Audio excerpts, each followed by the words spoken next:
Somebody said to me last night, I just can't believe I'm going to get to be in the same room as Rabbi Angela Buchdahl. So, yes, you are all in the same room as Rabbi Angela Buchdahl. I am so excited for this conversation, and I'm going to give you first a brief intro to my friend, and then frame our conversation a little bit in the space of our Torah portion. And then we're going to converse about your beautiful book and your story and what leadership and what love looks like in this very fraught and difficult moment. And then we're going to close our service with Henry and family coming up and lots of friends to close our service with song. So I want to start by just giving, let me give you a little bit of a frame from the parasha. Like Henry, I was very drawn, of course, to the experience of the wrestling that happened with the angel. And every year as I come to this story, I find myself asking, what happened to Jacob that made it necessary for that angel to need to come and visit? Because I agree with you, Henry, that was a really formative moment, not only for Jacob, but for our people. This is a core story for us about what it means to wrestle. But one of the details that I'm most struck by is that Jacob, who's full of fear, as he should be, because he really wronged his brother Esau so many years ago, knows that Esau's coming toward him with 400 men, that it could be dangerous. And what does he do? He brings all of his wives and all of his children and puts them in the line of fire. And then he scoots out the back and goes back over the Yabok. He goes back over the river. And the rabbis come up with all kinds of justifications for why he was right to do that. But of course, he's wrong to do that. He left his family incredibly vulnerable. And I'm so moved by what Rashbam says. Rashbam here is actually offering what's the pshat. When I even just told you the story, what you might have imagined is what happens. He says his intention was fully to try to escape, to get away from the danger, to get away from Esau. In other words, there are wonderful Jacobs in this room today, but our ancestor Jacob was, in fact, a big coward. He was afraid of confronting his past. He was afraid of encountering his brother who had a rightful grudge against him. And he's willing to even abandon his loved ones in order to make the space from the enemy of his own making. And that's when he encounters the malach. That's when he encounters the angel. And the reason Rashbam says that the angel confronted Jacob was precisely to force him to confront his demons. Not the demon of his brother, but the demon of his own past. And I wanted to start our conversation with that today, because what ends up happening when this angel comes and says, go to the person from whom you are estranged and weave your life back with that person, because that person is your sibling. You are part of one family. Part of what's so moving to me about your rabbinate, about your story, about your book, is the way that you, with the voice of an angel, have worked to weave our Jewish family back together and said, those whom you see as the stranger are actually just your loved ones whom you've turned away from, but now need to turn back toward. And so in this story, you position yourself as the stranger, but I see you as the angel that's weaving the connections between us. And I think that part of the reason that the book is so resonant in this moment is because that broken family is not only our Jewish family, it's the whole human family. We have somehow turned our back toward one another, and we've forgotten to see one another as brothers and sisters and siblings. And so this tender, honest story lands at a moment when our Jewish community is in crisis, and when really the world is in crisis, and says, in the voice of an angel, there's another way. Go back and face each other and find a way to embrace and to even hold and kiss one another like these brothers do. And both of those brothers end up weeping, transformed forever by this encounter. With that in mind. Now we don't even have to have the talk. You just heard a great Like, that's just like the thesis right there, said more beautifully by Rabbi Sharon Brous. Thank you very much for that. So now, just for those who are new to Rabbi Angela Buchdahl, let me just tell you that that Rabbi Buchdahl is the senior rabbi of Central Synagogue in New York City. This is a very big deal. You, of course, are the first woman to lead Central's synagogue in its 180-year history. She was first... I started there as senior cantor in 2016, and then 2006. I'm sorry, 2006, and then became senior rabbi in 2014.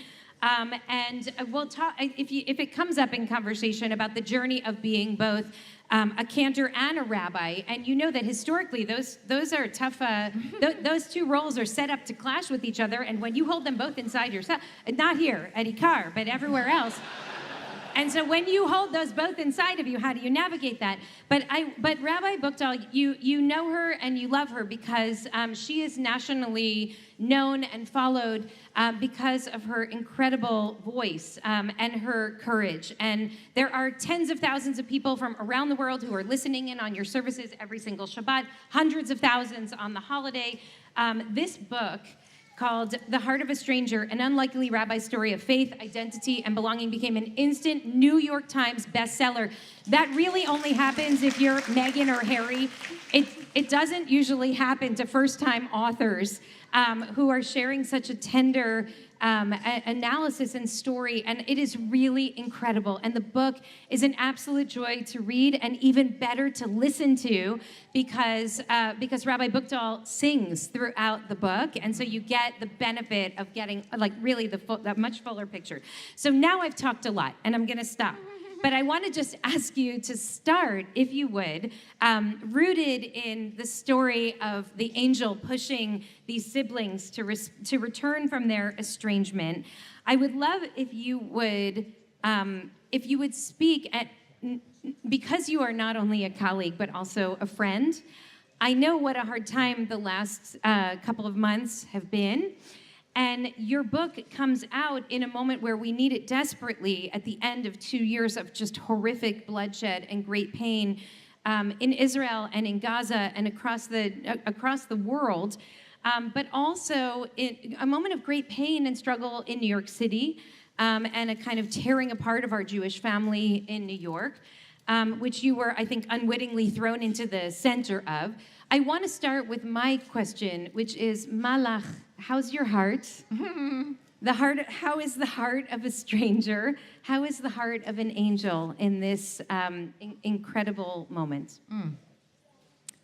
Well, I have to start by saying that it is very full because being in this incredibly beautiful community that you have created just fills me up. And this service is so, so beautiful. And this community, the energy in this space is so precious. And I think the last time I was at IKAR might have been 15 or 20 years ago, because you had a little child on your leg. So it was a really long time ago.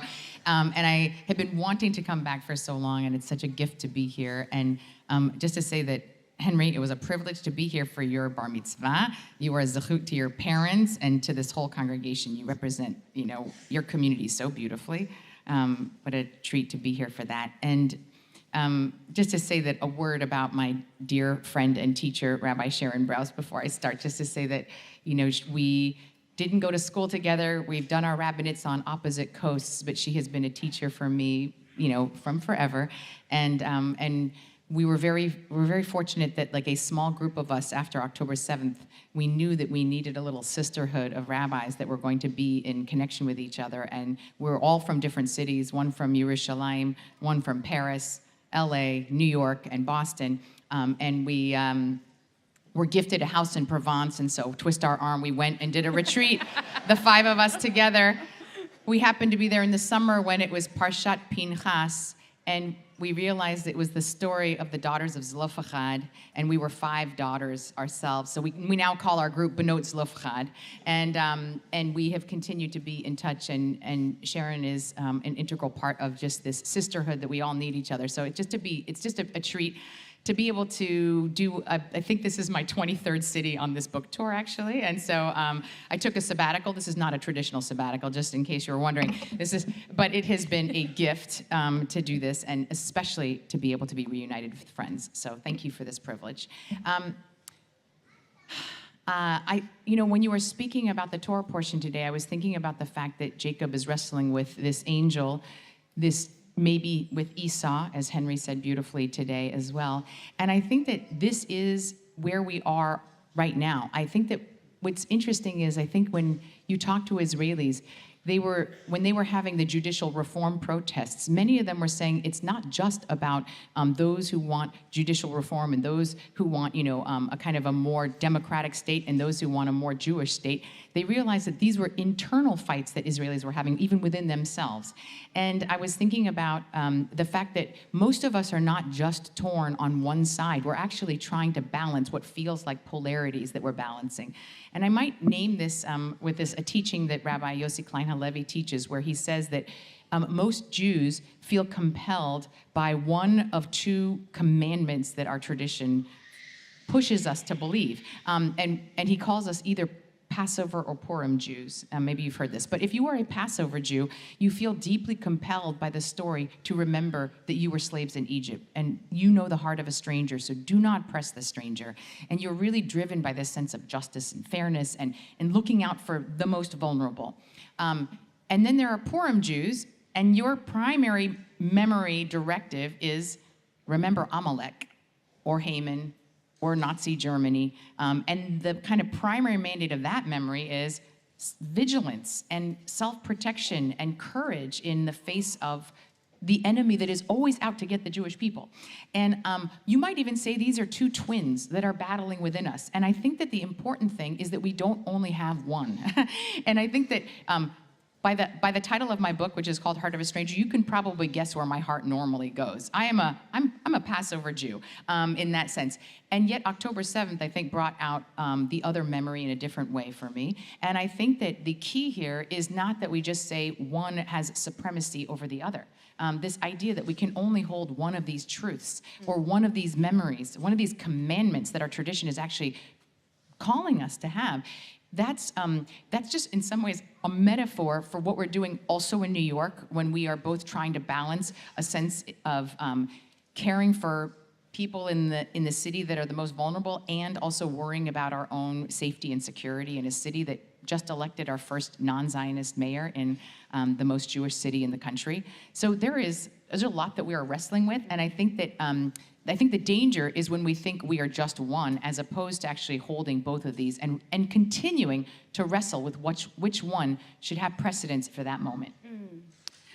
There's so much to say here, and I'm already hearing what Professor David Kramer would say in response to Yossi Klein Halevi's analysis of the Purim story and the way that we see ourselves throughout the course of history. So I love the inner dialogue that's happening between last night's talk and today's. I shared this with you, but part of what I was so struck by in your book is how singular your story is. Your mother, who's here, Solja, Warnick, and you growing up in Seoul and then coming to this country, and of course your journey, your Jewish journey, it's really singular, and it's also deeply resonant. And I felt so struck by that. It's not only deeply resonant for the people among us, especially in our Jewish community, who see themselves as the only one. Right? Why am I the only person of color in this room full of Jews? Why am I the only queer person in this room full of Jews? Why am I the only divorced person? Why am I the only childless person, et cetera, et cetera? And the ways that community can make those differences feel really painful instead of feel like part of what makes our community so beautiful is that we hold that diversity. But also, by the way, that singularity also what sent Dina out. Dina, the one sister that we know of among 12 brothers who went out in this week's parasha because she was the only one, and she so desperately needed to find her people, to find her women, that she actually went out, and it endangered her life. And I always wondered, what if her community could have embraced her for the difference that she was in that family, but instead there was nobody who she could talk to or connect with, so she had to go out and try and find the women.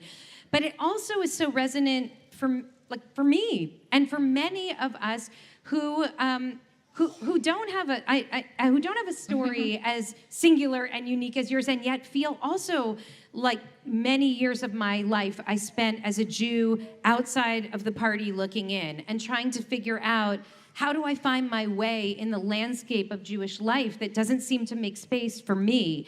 And I told you the other night that I used to have this image that they forgot to invite me to the party, but I knew I was supposed to be there.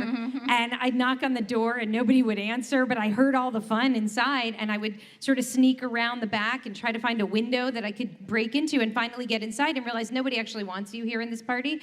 So we want you. That's it. So we built our own party, people. But I think what I'm really struck by, and what I hope you can speak to, is the way that your singularity is actually what's so resonant, that so many of us see ourselves in your story, not because you kind of dull down the differences between your story and others, but because you share them with such honesty and with such force and such voice. Can you speak to that and what you've discovered over the course of your time sharing this story with others? So I write in the chapter of going to college how you're supposed to check the box of like who you are, and I didn't feel right checking the white box, and I didn't feel right checking the Asian box, and I was like, and there was no Jewish box, and I was like looking for the unicorn box, because I grew up feeling like I don't feel like I look like anyone else. I'm a biracial Korean, and I was born in Seoul to a Buddhist mother and a Jewish father, and in Korea, if you're biracial, that's like such a second-class status. And so I was loved by my family, but I knew that I could never be really Korean. And of course, in Korean culture, your citizenship is traced through your father's line, patrilineal descent. So, and of course, in Judaism, it's traced through the matrilineal line. So I'm stateless on all sides. And I feel like I moved to America when I was 5 and ended up, barely speaking any English when I first arrived. I went to kindergarten, and it didn't help that my mother packed me seaweed lunches, and everyone was like, "Where are you from?" And at that time, when I was 5, it was easy to say, "I'm from Korea." But then when I went back to Korea for a summer in 2nd grade, all the little kids were like, "Where are you from?" I said, "Wait, I'm from Korea." In Korean, I said that, and they said, "No, you're not." Mm-hmm. And I remember running home and saying, "Mom, I don't have a home. I don't belong anywhere." Mm-hmm. And this is a unique, in some ways, a unique story. There aren't that many biracial Korean immigrant Jews that become rabbis, but but I will say that it took me more than 20 years as a rabbi before I told my story, and part of it was because I didn't want to make my identity about being the Korean rabbi. It was already so much on my face that in some ways, I actually hesitated to talk about the experience of being Korean in the Jewish community. But I also didn't talk about it because I thought, who can relate to this story? It's so different than everybody else's. In 2020, when George Floyd was murdered, however, I thought to myself, oh, this high holidays, I'm going to have to do a sermon about racism in America. Mm-hmm. And so this was like my plan. I read Isabel Wilkerson's Caste book, and I was like, okay, this is what I'm going to talk about. But then one of my African-American congregants, who's a young man, wrote to me when this racial reckoning in our country was happening over the summer, and he said, Angela, I want you to know that about my experience at Central, because I've never talked to you about it. And he said, the first time I walked into Central, the security guard trailed me in suspiciously and sort of stood by the side while I sat there. And he said, I almost didn't come back into the synagogue after that. Mm. And then he said, but I came back week after week, and everyone was trying to be very nice, but inevitably they would come up to me and someone would say, now, where are you from? Or how did you get here? Or do you need help with this prayer book? Or whatever it was. Or are you Jewish? Which is the inevitable question that you get if you, I don't know. And I thought to myself, I'm the senior rabbi of this congregation. I'm a Jew of color at the front of this congregation, and this is still happening in my house. And I realized, though, it's like having President Barack Obama and then saying, oh, we still have racism in our country? We have a president who's black. So I realized there was still a real issue, and I thought, I can't talk about racism in America. I have to talk about the racism in our own Jewish community first. And that sermon, which I actually talked about with a colleague of mine, who we both know, I won't name, but when I told him that I was going to talk about my experience of what it felt like to experience racism in the Jewish community, he was like, well, that's interesting.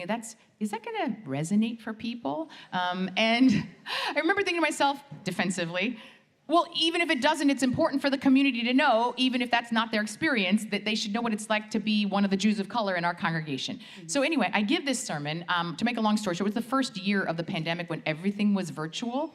We were all stuck inside. And so maybe because of that, maybe whatever else, it was my most sort of like first viral sermon that I had.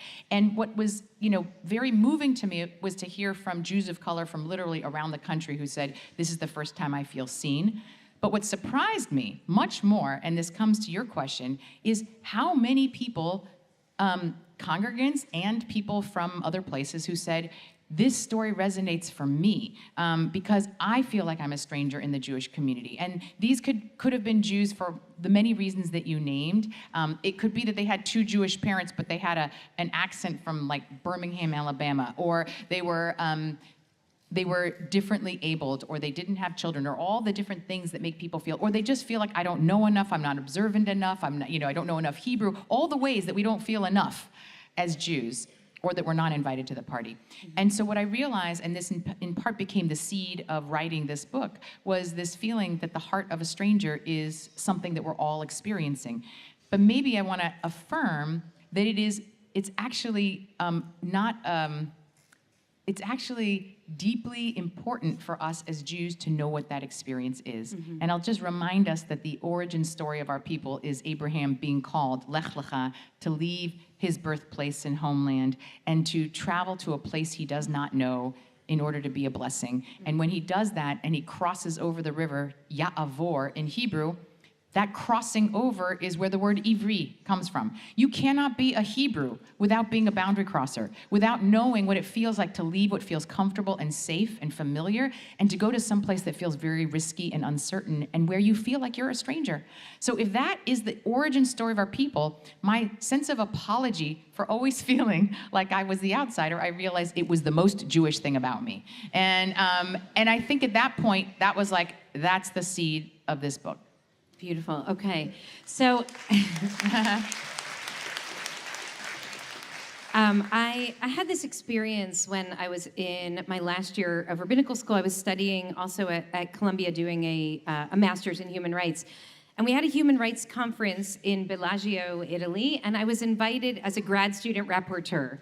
It was Jewish, Christian, and Muslim world leaders to come sit together on the mountainside in Italy and talk about how we're going to save the planet.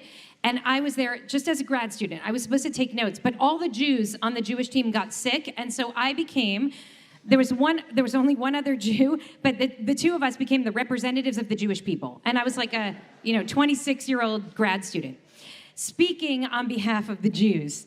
And it was a really critical moment in my development, and realizing that I had to step into that role because there was literally nobody else there to do it. After that, after the conference ended, I went to meet up with David and one of our friends in Venice, Italy, to spend Shabbat. And I was so excited to be in the Jewish community for Shabbat after the experience I just had of being like the only, the voice of the Jews. And so we walked into this storefront minyan, Chabad minyan, and the three of us walked in, two men and me, and they just stopped. The singing stopped, and they just stared at us, and I'm like, what happened? What happened? And then one of the guys went in the back room and took out a folding wall and wrapped it around me. Oh. He wrapped it around me, and then they went back to their davening. And I had this experience of, like, in this space, on this big international platform, I was just the representative of the Jewish people, and 10 minutes later, I was the reason that these Jews couldn't pray.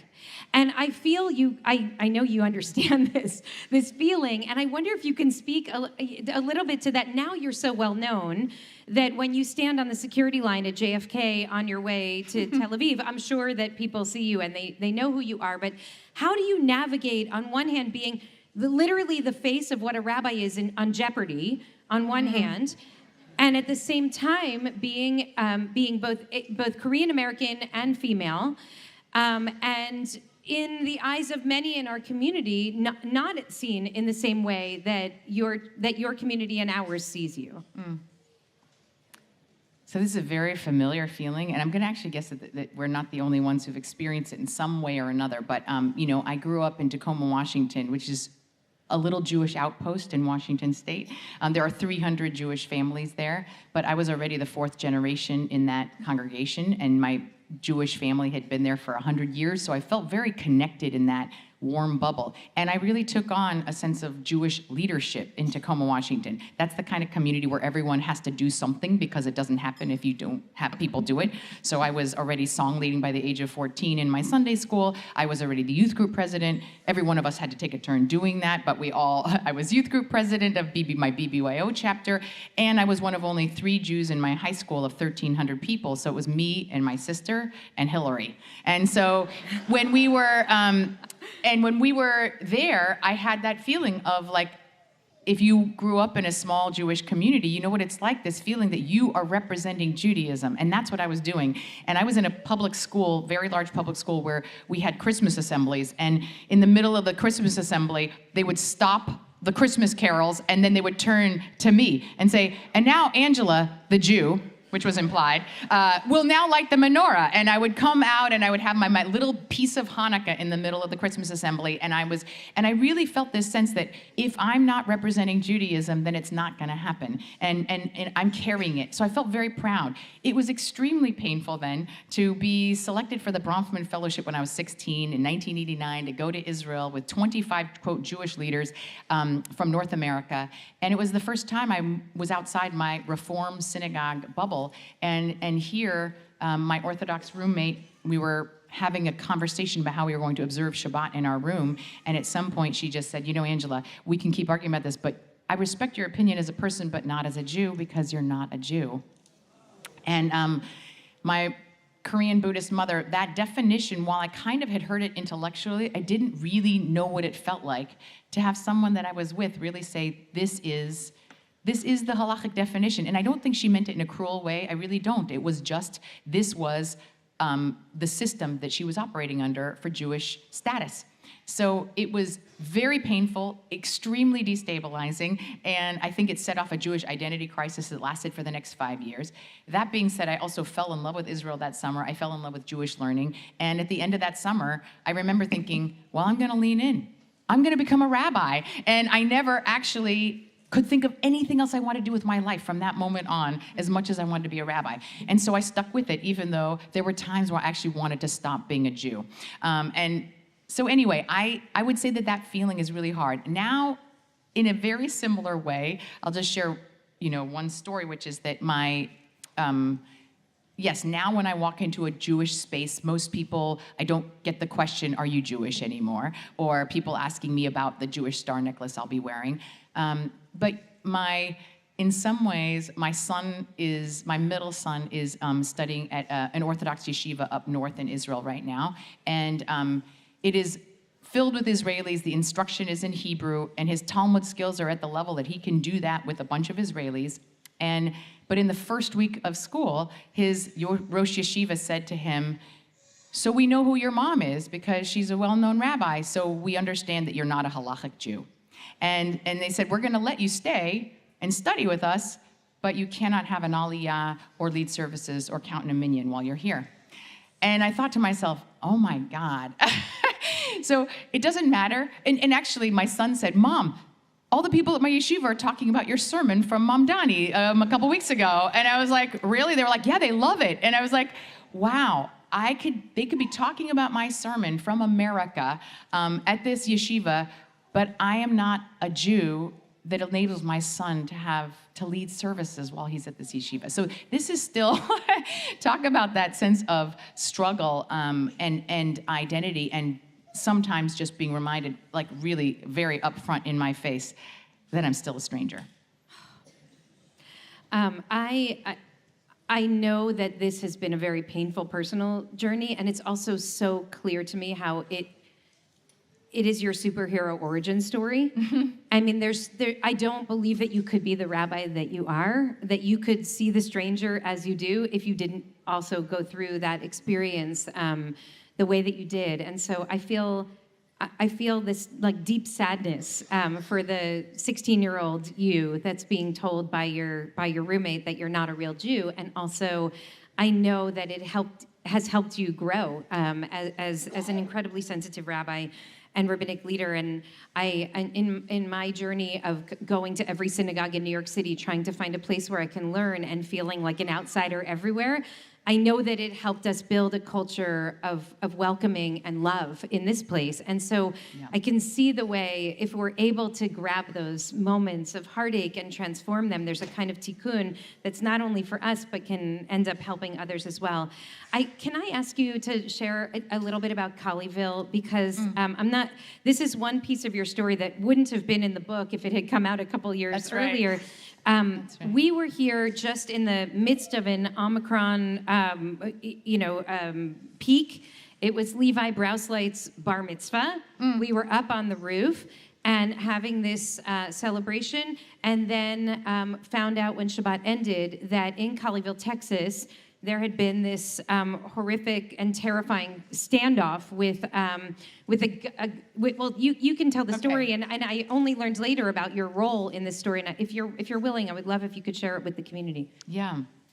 On this winter day, it was about almost 4 years ago now, there was a Pakistani Muslim who was had grown up in England, and he'd kind of grown up on this anti-Semitic trope of Jewish influence and power, and the idea that Jews could control governments and do all of this. So he had a goal. There is a kind of cause celeb in the Pakistani Muslim community, this woman named Afia Siddiqui. She's known as Lady Al-Qaeda. She's one of the most notorious female terrorists in our country, and she's being held in a prison in Texas. And the way that this man's mind worked is he thought, I know Jews have influence and power, so if I go to the synagogue that is closest to this federal prison, and then I demand that a rabbi of influence and power gets this prisoner out of the prison and brought to the synagogue, this is how I'm going to be the hero of my community. And so anyway, this is why, if you were wondering when this standoff happened, why someone ended up in Colleyville, Texas, it's because that is the nearest synagogue to this federal prison. Anyway, I don't exactly know. I tried to ask Charlie Citron. This day unfolded with me hearing a phone message from Rabbi Charlie Citron Walker, who I did not know at the time, who said, I'm being held here with 3 others by a gunman. He wants to speak to you. This is not a joke. So I called my security director. I immediately had Jacob dragged in. I called him on speakerphone. The gunman got on very quickly. He told me his whole life story. We were on the phone for about 15 minutes. He must have said, he said, what you need to do is get this woman to the synagogue within an hour. And if you do that, then no one has to get hurt. But if you cannot do that, I have bombs in my backpack. I've got my gun on these 4 people. And I also have bombs in New York and in Brooklyn, and a lot of people could get hurt. He said, and you should know that I love death more than you love life, which he said about 5 times in the course of this conversation. So I had 911. I understood that the police were already on the site because they had actually been live streaming the service. And I immediately was told to be on hold for the FBI hostage negotiator, who never really got on the phone. So I was just on hold with the 911 person in Texas. There were only 4 dispatchers in Colleyville, Texas, and they never had hostage taking before. And so they really didn't seem to know what was going on. It didn't inspire a lot of confidence. And then the gunman called me back an hour later, and I knew that my hour was up. And at this point, I was terrified, and I didn't know what to do. And I talked to the 911 dispatcher. I said, he's calling me back. And she said very cheerfully, we all know what's going on here. You can just talk to him and then give us a call back. We'll all pick it up. And I was like, yeah, but in the movies, I'm supposed to have the FBI guy with the headphones telling me what to say. Like, what am I supposed to do? So I called him back, and I tried to buy time and stay calm and say that I was making all the phone calls I was supposed to make and playing this charade of Jewish anti-Semitic Jewish power, just so he wouldn't kill these 4 people. And he ended up saying, I'm running out of patience and you're running out of time, and he hung up on me. And I thought, oh my God, I'm responsible for these 4 people's lives, and I'm utterly powerless to do anything here. I will fast forward. I'm going to imagine that many of you might have known what had happened in this situation, but the standoff lasted for 10 hours. The true hero here was Charlie Citron Walker, the rabbi who knew what to do in this situation, stayed incredibly calm, kept talking to the gunman the entire time to kind of keep the humanity of the situation and also to keep this man calm. And at the end, when there was a little moment, he threw a chair at him when his finger was not on the trigger, and the hostages were able to run for their lives to safety, and the FBI descended immediately and killed the gunman. So there's so much here. The first message that I think about, which I think is resonant right now, is that when this situation was over, the FBI director said, when he got on to the TV, he said, "I just want to be clear that we do not believe that this is an anti-Semitic incident." And I thought, oh my God. This country, we do not understand anti-Semitism if we think anti-Semitism only looks like I hate Jews or I'm going to kill Jews. But if we don't understand that when people say Jews have influence and power and control the governments, that this is actually an incredibly dangerous trope. And I thought that was very disturbing that our head of FBI did not recognize that immediately. And second of all, I was thinking about the fact that when the anti-Semite is coming after us, he's not distinguishing between Jews. I thought it was a little bit ironic that he thought that he didn't care that the person he thought was the chief rabbi of America was a Korean woman who some people don't even think is a Jew. But he didn't care. I was just a Jew to him. And the 4 hostages, one of them wasn't even Jewish. He was thinking about converting to Judaism. And I will just say that in the middle of this standoff, about hour 6, he turned to Rabbi Charlie Citron Walker and said, "You know what? If we get out of here alive, I'm still converting." Wow. And he did. He is now a Jew, and which is kind of astonishing. So I think that part of what this reminds me of is that we actually really do have an issue of rising anti-Semitism that we're going to have to address in many different ways. And my first thought is, first of all, we have a lot of educating to do because people don't understand it well enough. And second of all, we can't fight with each other in the Jewish community. We actually have to stay united in this fight because we have true threats that are much bigger than us, and we can't be fighting with each other. So we need to be in this together. Thank you for sharing that story. I imagine every time you say it, it's drawing up the horror of that. My heart races, yeah. Yes, my heart races just hearing you talk about it. At the end of each chapter of the book, there's a short Devar Torah, and as I said, often a song when you listen to it on audio. And there's one particular Devar Torah in which you talk about welcoming the stranger and really about your mother and your relationship. With your synagogue, and you say something so profound that I just want to share here as we close, which is that welcoming the stranger is a way of making yourself not the stranger any longer. It's such a beautiful read of that once we step into the role of welcoming, we're acknowledging that we are part of the body that has the ability to welcome now, and I'm so grateful for that, Hidush, that moment of kind of wisdom and your spin on it, which I think is so powerful. And the last piece that I want to lift up, because we have to unfortunately come to a close, is that you say something so beautiful. I've heard variations of this idea, of course, many times, but I'm so moved by the way that you say this in chapter 9. You say there's a moment in every birth where you don't feel like you're birthing, you feel like you're dying. Mm-hmm. That's for women who are giving birth, literally. Yeah. Yeah, and this idea of mashber and the birthstone, in which women would use to give birth, and I think this idea of birthing and brokenness and dying and living is so resonant for right now, because I wonder how historians will look back at this era in 100 years. Please God, there are people in 100 years, and among them historians who are able to look back and analyze this era. And I imagine that they will see this as a moment of great breakage, both within and without. And when I think about how we navigate this time of kind of where there's broken shards everywhere, the way that we can do that is by taking each other's hand and walking through it and not letting anybody be left behind to kind of reckon with the brokenness alone. And I want to thank you for your courage, for your voice, for your leadership, for your friendship. for being a person who both personally and collectively takes my hand, takes our community's hand, takes the hand of people outside the Jewish community with whom we will need to walk as we navigate these times, and reminds us that the moment of brokenness can also be a moment that something very beautiful and profound is being born. And I feel so grateful to your mother for birthing you so that we could be here having this conversation in just this way today. And thank you so much for bringing your beautiful presence and voice here to our community. So thank you to Rabbi Angela Buchdahl. Thank you. And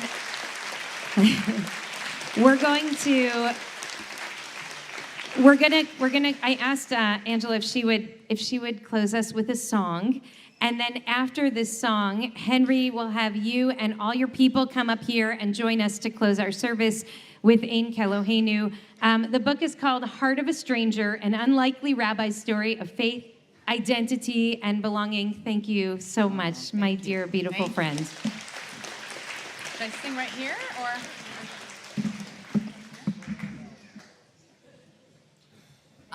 You gave me such a beautiful setup for this song, which is the idea that mashber, the word for crisis in Hebrew, both has the root of breaking, which we feel like there's so much that's broken in our society right now, but it's also the same word for a birthing stool, so that like when we are in a crisis, it's often the birth of the next chapter of something good. And we think about this Torah portion that Henry taught us so well. You actually had a wrenched, broken hip socket, right? And then but we can't become Yisrael without that breaking. Something new was born out of that as well. And in this week's Torah portion, these beautiful lines that were chanted today, katonti. Katonti, you probably know that word, katan, small. And this idea that I am made small, I am humbled, is the feeling that Jacob feels when he is about to address his brother, but also when he's wrestling, whether or not it's with that angel, with that other being, or the way that we're wrestling with all the stuff that's inside of us in these moments of crisis. So this is a setting of Katonti by Yonatan Rezel, who is an Israeli songwriter, and I just thought I'd share that since it is this week's Torah portion. קטונתי מכל החסדים ומכל האמת אשר עשית את עבדך. קטונתי מכל החסדים ומכל האמת אשר עשית את עבדך. כי במקלי עברתי את הירדן, אתה הייתי לשני מחנות, הצילני נא, הצילני נא, הצילני נא. כי במקלי עברתי את הירדן, אתה הייתי לשני מחנות, הצילני נא, הצילני נא, הצילני נא. קטונתי מכל החסדים ומכל האמת אשר עשית את עבדך. קטונתי מכל החסדים ומכל האמת אשר עשית את עבדך. I'm humbled to be here with all of you. Thank you.